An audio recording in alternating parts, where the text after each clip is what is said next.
Dear students, आज के class में फिर मैं उपस्थित हूँ केमिकल इक्वेशन और केमिकल फार्मूला के एक केमिकल रिएक्शन के अगले वीडियो को लेकर पार्ट 8 संभवतः हम पढ़ रहे हैं। इसको देखोगे तुम लोग, मिलता है तो ठीक है।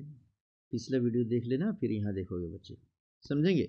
आज हम पढ़ेंगे डिस्प्लेसमेंट रिएक्शन क्या है। डिस्प्लेसमेंट रिएक्शन का मतलब होता है विस्थापन अभिक्रिया। काफ़ी इम्पोर्टेंट हिस्सा है ये।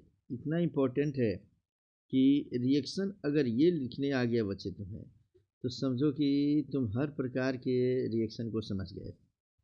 काफ़ी इम्पोर्टेंट, कौन सा रिएक्शन सही है, कौन रिएक्शन गलत है, ये सब इससे हमारा क्लियर होगा। हम पढ़ रहे हैं इसको डिस्प्लेसमेंट रिएक्शन। याद रखो कौन सा रिएक्शन। कहता है कि जिस रिएक्शन में या जिस अभिक्रिया को हम रिएक्शन बोलते हैं, कि जिस अभिक्रिया में या जिस रिएक्शन में किसी एक एलिमेंट के एटम दूसरे तत्व के या दूसरे एलिमेंट के जो कंपाउंड होते हैं उससे उस तत्व के परमाणुओं को हटाकर खुद उसका स्थान ग्रहण करता है तथा नया यौगिक बनाता है, तो उसे विस्थापन अभिक्रिया या डिस्प्लेसमेंट रिएक्शन के नाम से हम जानते हैं। इसे ही हम कहते हैं डिस्प्लेसमेंट रिएक्शन। खूब बढ़िया समझो। कहता है कि किसी एक एलिमेंट का एटम, जब कोई तत्व, जब कोई परमाणु किसी कंपाउंड से उसके माने दूसरे किसी परमाणु को हटाकर और खुद उसका स्थान ग्रहण कर लेता है, तो उसे हम कहते हैं डिस्प्लेसमेंट। माने वहाँ किसी कंपाउंड में कोई अगर मान लो कि एटम है, तो डिस्प्लेस हो जाएगा, वहाँ से हट जाएगा और उसकी जगह कोई दूसरा समझो कि परमाणु आकर अपना स्थान ग्रहण कर लेगा। जैसे इसको समझने का सबसे आसान तरीका क्या है बच्चे, देखो हमने इसके लिए एक छोटा सा एग्जाम्पल पहले यहीं पे लिखा कि यहाँ एग्जाम्पल समझेंगे।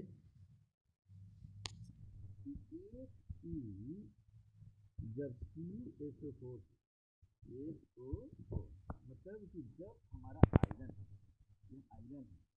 कॉपर सल्फेट से रिएक्शन करता है, तो यह क्या करता है कि C को हटा देता है। कलर भी चेंज करता है, कलर अच्छा लगना है। यह जो AC है यह कॉपर को जाकर हटा देगा, क्योंकि अभी प्लस वैलेंसी और अब इसको हटा दे, यहाँ से डिस्प्लेस कर देंगे, बाहर कर देंगे और ये जाकर जुट जाएगा किसके साथ, सल्फेट। होता है HClO4 मतलब बना देता है आयरन सल्फेट, और कॉपर को क्या किया जी, डिस्प्लेस करके बाहर निकाला। तो कॉपर को इस घर से निकाल के डिस्प्लेस करके बाहर निकाल लिया और यह आकर जुट गया, फेरस आकर हमारा जुट गया सल्फेट से, तो फेरस सल्फेट हो गया, आयरन सल्फेट। तो ये जरूरी नहीं कि ये सब जब जाएगा तो इसको हटा देगा। कौन हटाता है और कौन नहीं हटा पाएगा, इसको समझो बच्चे।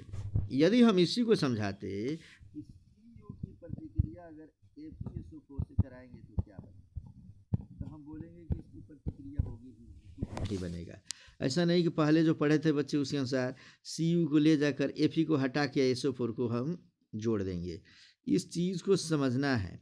यहाँ देखो, यह इसको नहीं हटा पाएगा और Fe इसको क्यों हटा देता है, ये पढ़ते हैं हम लोग यहाँ के नोट्स में। तो नोट्स काफ़ी इंपॉर्टेंट, इस पर ध्यान रखना है बच्चे, समझा ना।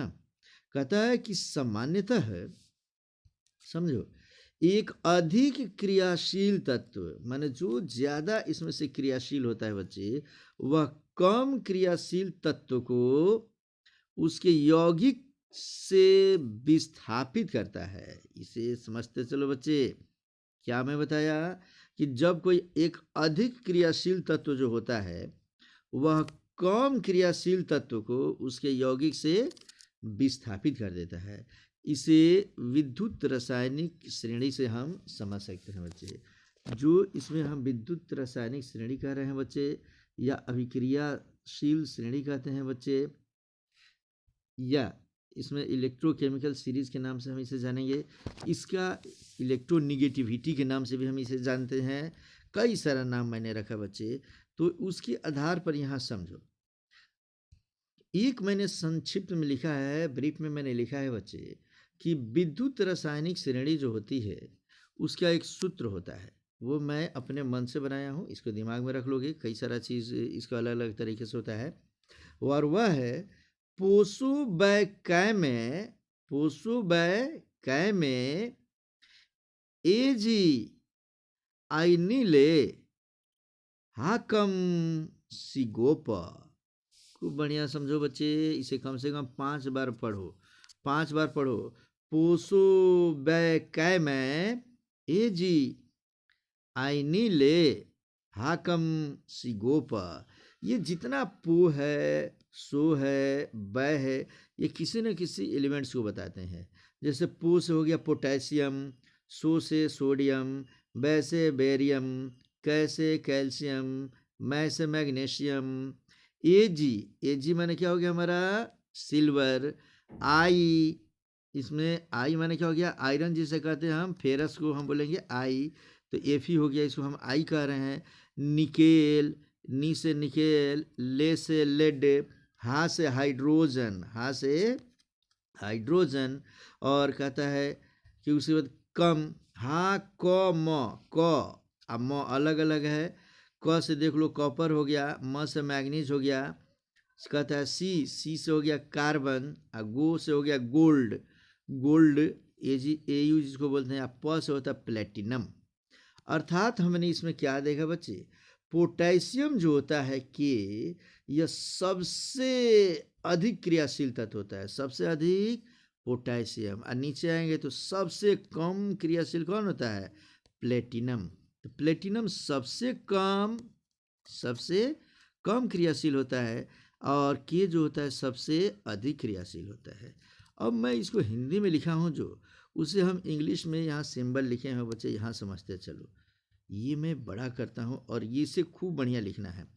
तुम ऊपर से नीचे लिखना बच्चे, हम लिख रहे हैं सबसे अधिक क्रियाशील पोटेशियम के, पो सो बै कै मैं ए जिंग आई नी ले हा क म सिगोपा। सिगोपा इसमें नीचे है, अभी मैं थोड़ा छोटा करूँगा तो ये हट जाएगा बच्चे, फिर भी करता हूँ मैं। ये देखो, ये ले लो, यहाँ हमने रख दिया।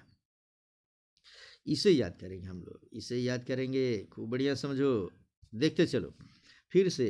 पो सो बै कै मैं ए जी आई नी ले हा क म सी गो प।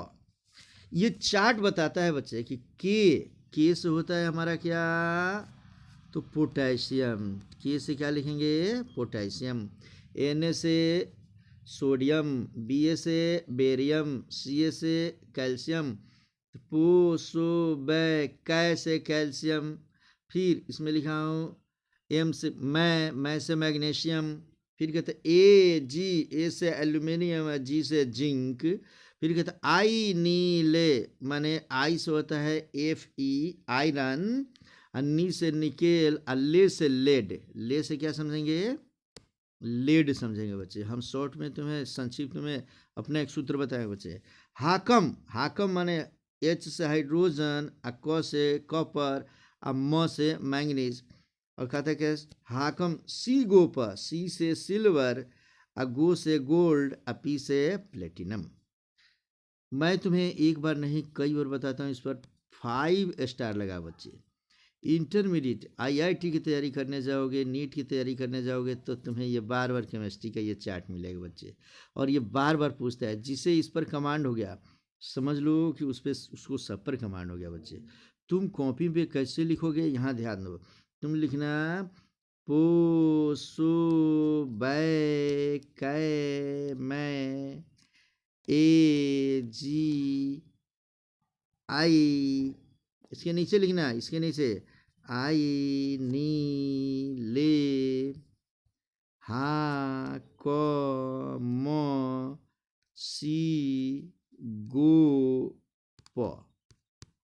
ये चार्ट में इसलिए बनाए हैं बच्चे कि जो इसमें ऊपर रहेगा, जैसे सबसे ऊपर के, ये सबसे अधिक क्रियाशील, यह अगर जुटेगा, इसकी प्रतिक्रिया पोटेशियम की हम सोडियम सल्फेट से करा दें, बेरियम सल्फेट से कराएं, कैल्शियम सल्फेट से कराएं, मैग्नीशियम सल्फेट से कराएं, माने sodium sulphate, barium sulphate, calcium sulphate, magnesium sulphate, इसमें मान लो या कहते एल्यूमिनियम सल्फेट या जिंक सल्फेट। तो के क्या करेगा बच्चे, जैसे देखो के की प्रतिक्रिया हमने करा दिया, इसको हम रख रहे हैं पोटेशियम की प्रतिक्रिया हम Na2SO4 से कराएंगे, तो यह पोटेशियम सोडियम को हटा देगा। यह ऊपर है तो नीचे वाले को हटाएगा, नीचे वाला कभी ऊपर वाले को नहीं हटाएगा। तो पोटेशियम क्या करेगा, सोडियम को हटा के अब बना देगा K2SO4, सोडियम को क्या करेगा, बाहर निकाल देगा। फिर से इसे समझ लो, फिर से समझ लो बच्चे, यदि यही इक्वेशन हम तुम्हें देते हैं, यही केमिकल इक्वेशन दे रहा हूँ लिखने के लिए कि क्या सोडियम प्रतिक्रिया करे।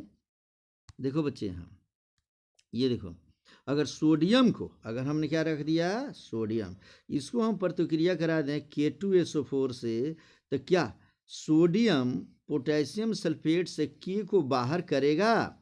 बोलेंगे नहीं करेगा, क्योंकि सोडियम की अभिक्रियाशीलता कितनी है, पोटेशियम से नीचे है। पोटेशियम सोडियम से नीचे कौन है, बेरियम।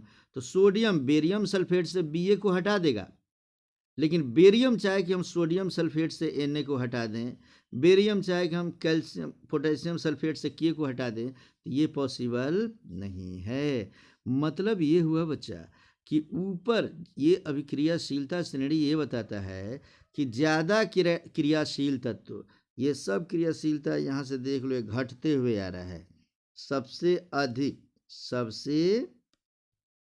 अधिक क्रियाशील पोटेशियम, तो पोटेशियम इसमें से सबके कंपाउंड से उसको हटा सकता है, लेकिन नीचे वाला चाहे कि हम ऊपर वाले को हटा दें तो नहीं हटाएगा बच्चे, नहीं हटा सकता। याद रख लेना, कई बार मैं बता रहा हूँ। जैसे यहाँ समझो, मैं तुम्हें बता रहा हूँ, ये देख लो, यहाँ हमने एक पेज यहाँ छोटा किया और यहाँ पे हमने लिखा बच्चे, देखो कि कॉपर सल्फेट, अगर जिंक की प्रतिक्रिया हम कॉपर सल्फेट से करा दें तो क्या बनेगा। तो देखो, जिंक ऊपर है और कॉपर कहाँ है, नीचे है। तो जिंक क्या करेगा, ZnSO4 बना लेगा और प्लस कॉपर को क्या करेगा, बाहर कर देगा। लेकिन यहीं पे हम कहें कि कॉपर की प्रतिक्रिया अगर ZnSO4 से करा दें तो यह कॉपर जाकर जिंक को हटाएगा कि नहीं। देखो, कॉपर नीचे है और जिंक कहाँ है, ऊपर है, तो ये कमज़ोर हो गया। कॉपर क्या हो गया, कमज़ोर क्रियाशील है, और जिंक जो है ज़्यादा क्रियाशील है, इसलिए कॉपर कभी जिंक को नहीं हटाएगा। इसके पहले के एग्जाम्पल में हम बिना इस रूल का पालन करते हम सिर्फ किसी को किसी के साथ जोड़ दिए थे बच्चे, लेकिन अब तुम समझ लेना कि किसको हम जोड़ सकते हैं, किसको नहीं जोड़ सकते हैं। ऐसा नहीं कि किसी भी तत्व की प्रतिक्रिया अगर किसी भी कंपाउंड से करा दे तो उसको हटा दे। इसी को हमने यहाँ लिखा है बच्चे, इसे समझ लेना तुम लोग कि निम्नलिखित उदाहरण से समझ सकते हैं। उदाहरण ये लिख लेना कि आयरन मैंने क्या हो गया जी, Fe, अगर कॉपर सल्फेट से अभिक्रिया करके ये प्रतिक्रिया करता है किससे, CuSO4 से, तो कह रहा है कि कॉपर को वहाँ से विस्थापित कर देता है। कॉपर को क्या करेगा, डिस्प्लेस कर देगा बच्चे, और यह जुट जाएगा किसके साथ, और स्वयं आयरन सल्फेट या फेरस सल्फेट बनाता है, अर्थात ये बना लेगा FeSO4 और कॉपर को क्या करेगा, डिस्प्लेस कर देगा। इसीलिए डिस्प्लेसमेंट रिएक्शन इसे कहते हैं बच्चे। मैं यहाँ लिखवाया हूँ, और कॉपर क्या हो जाता है, इसमें बाहर हो जाता है।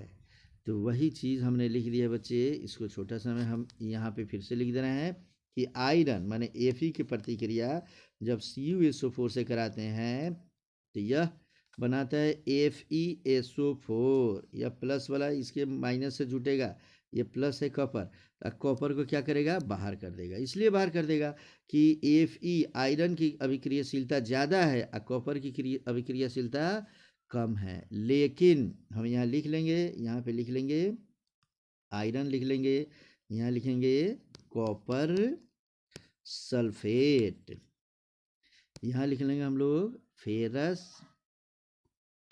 सल्फेट, इसके नीचे लिखेंगे कॉपर। कॉपर किसने क्या किया? अलग कर दिया, कॉपर को अलग कर दिया बच्चे। तो इस तरीके से हमारा है डिस्प्लेसमेंट रिएक्शन। लेकिन मैं फिर से एक बार बता दूं बच्चे, इसी में अगर हम इसको उल्टा कर दें, अगर हम कहें कि कॉपर, इसे समझते जाओ बच्चे, इसी को हमने यहाँ समझाया, यदि कॉपर को हम FeSO4 से प्रतिक्रिया करा दें तो अभिक्रियाशीलता श्रेणी हमें याद रखना है बच्चे, यह कॉपर कभी भी फेरस को विस्थापित नहीं करेगा, डिस्प्लेस नहीं करेगा, क्योंकि Fe ऊपर होता है और Cu अभिक्रियाशीलता श्रेणी में कहाँ है? नीचे है बच्चे। इसलिए कभी भी FeCu को हटा सकता है, माने ये मजबूत है इसीलिए इसको हटाएगा, और ये कमज़ोर है तो कमज़ोर आदमी मजबूत आदमी को नहीं हटा पाएगा जी, नहीं, इसीलिए इसका रिएक्शन लिखेंगे नहीं होगा। ठीक है, इसके लिए ज़रूरी है तुम्हें कि जो अभिक्रियाशीलता श्रेणी में लिखवाया हूँ इसे ठीक से याद करोगे बच्चे। और यही कहता है कि परंतु यहीं पर यदि कॉपर को फेरस सल्फेट से प्रतिक्रिया कराया जाए तो कॉपर आयरन से कम क्रियाशील होता है, आयरन से ये कम क्रियाशील होने के कारण यह कभी भी Fe को विस्थापित नहीं करेगा, अन्यथा उसका सूत्र क्या हो जाएगा? गलत हो जाएगा। याद रखना कि प्लेटिनम Pt यह सबसे कम क्रियाशील तत्व होता है, माने कोई भी प्लेटिनम को हटा देगा किसी भी यौगिक से, और पोटेशियम यह सबसे अधिक क्रियाशील होता है। पोटेशियम चाहे तो किसी भी कंपाउंड से अगर K को ZnSO4 से प्रतिक्रिया करा दे तो K इसको भी हटा देगा, कैल्शियम सल्फेट से कराएंगे तो इसको भी हटा देगा, एल्यूमिनियम सल्फेट से कराएंगे इसको भी हटा देगा, प्लेटिनम सल्फेट से कराएंगे इसको भी हटा देगा, क्योंकि यह सबसे अधिक क्रियाशील होता है, यह सबसे ज़्यादा ताकतवर है, सबसे ज़्यादा पावरफुल है बच्चे अभिक्रियाशीलता श्रेणी में। तो इस तरीके से बच्चे हमने यहाँ लिखा हुआ है बच्चे, यहाँ देख लो बच्चों कि सबसे ज़्यादा क्रियाशील तत्व अपने से कम क्रियाशील तत्व को उसके समूह से हटा सकता है, क्योंकि वह ज़्यादा मजबूत होता है, ज़्यादा क्रियाशील होता है। और सामान्य ज़िंदगी में भी बच्चे जो ज़्यादा स्ट्रांग होता है वह कमज़ोर को ही हटाता है, कमज़ोर कभी अपने से मजबूत को नहीं हटा सकता। एक बार फिर से मैं तुम्हें बता दूं बच्चे, इसको बार बार देखना, क्रियाशीलता श्रेणी जो है यहाँ पे देख लेना बच्चे। और यहाँ लिखा हुआ है कि सोडियम, ये देख लो बच्चे, यही चार्ट है, ये चार्ट मैंने संक्षिप्त में कुछ बनाया है, बाकी सब तो याद नहीं हो पाएगा तुम लोगों से, लेकिन इतना भी याद रखते हो तो तुम मास्टर हो बच्चे।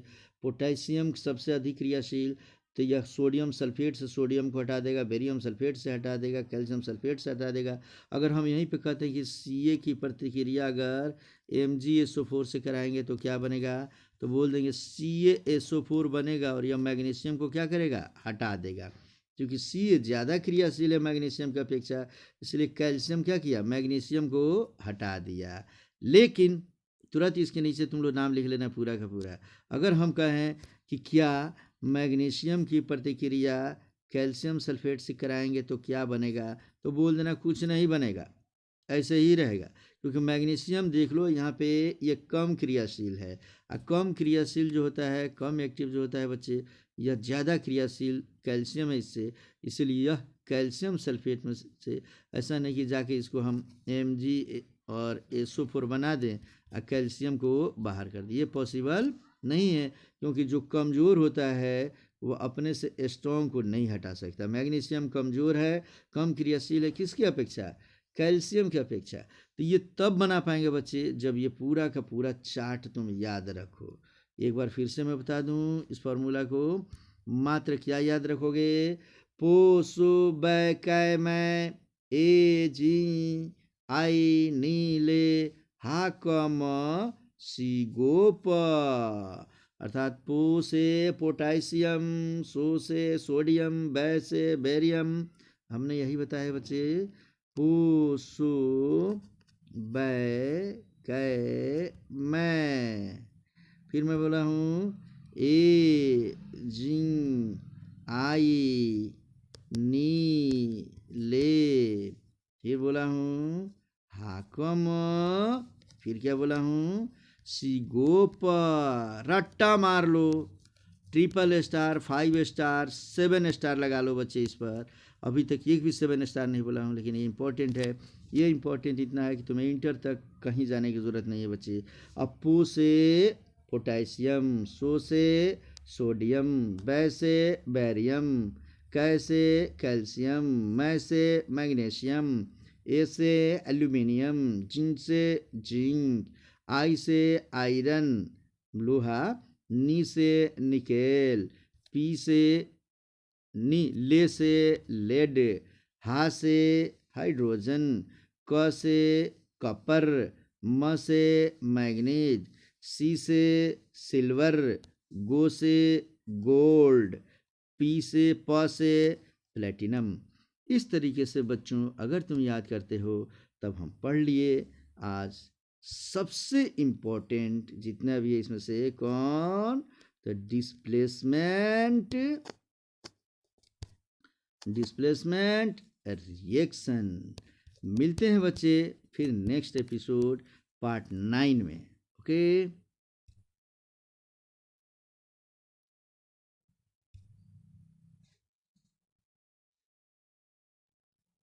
चलो अगले एपिसोड में मिलते हैं।